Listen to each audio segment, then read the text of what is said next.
Dobrodošli, u današnjem tutorialu ću vam pokazati kako da instalirate besplatni antivirus software.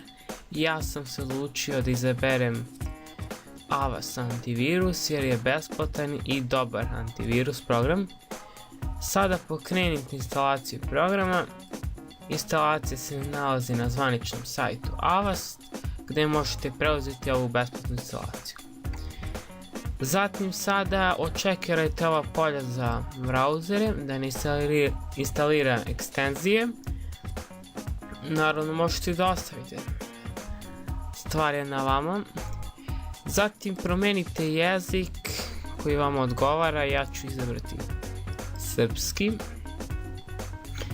Ovdje imamo prilagođena instalacija je da imate neke mogućnosti tipa minimalno, tipično ili ručno.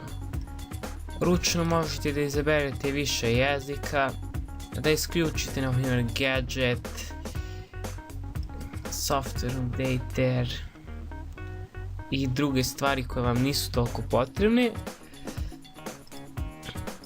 A kada kliknete na brza instalacija, odmah ćete preći na instalaciju. Ja ću izabrati prilagođena da bih isključio neke stvari koje mi nisu potrebne. Idem dalje. I onda ako ste izabrali brzu instalaciju, preći ćete na ovaj ekran. I idemo dalje. I sada moramo sačekati da se program instalira.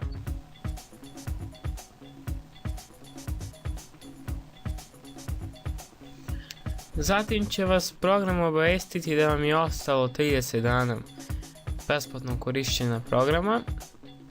Idemo next i završu. Zatim ostale su nam još par stvari koje treba da uradimo pre pokretanja programa.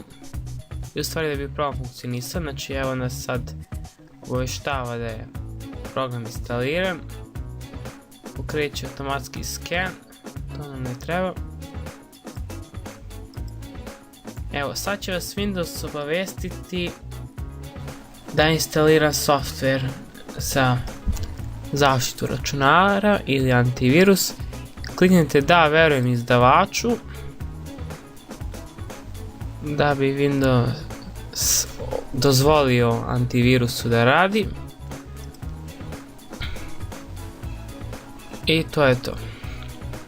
Sada kliknite na program, pojavit će vam se ovaj interfejs i sada samo trebate još da se registrujete. Kliknite ovdje registruj se, izaberete Free Protection.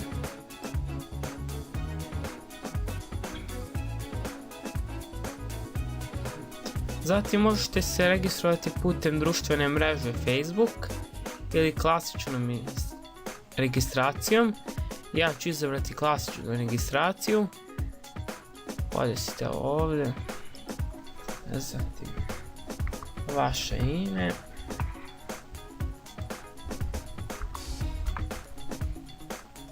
I vaše mail adres.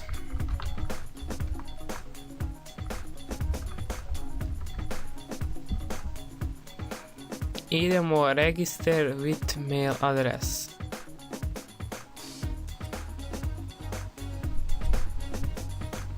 I evo ga, vaš je antivirus registrovan na godinu dana. Znači, od ovog dana kad ste ga registrovali pa do tog istog dana sljedeće godine vaš antivirus će biti registrovan. I to je to, sada možete ostaviti antivirus da radi u pozadini i da čuva vaš računar.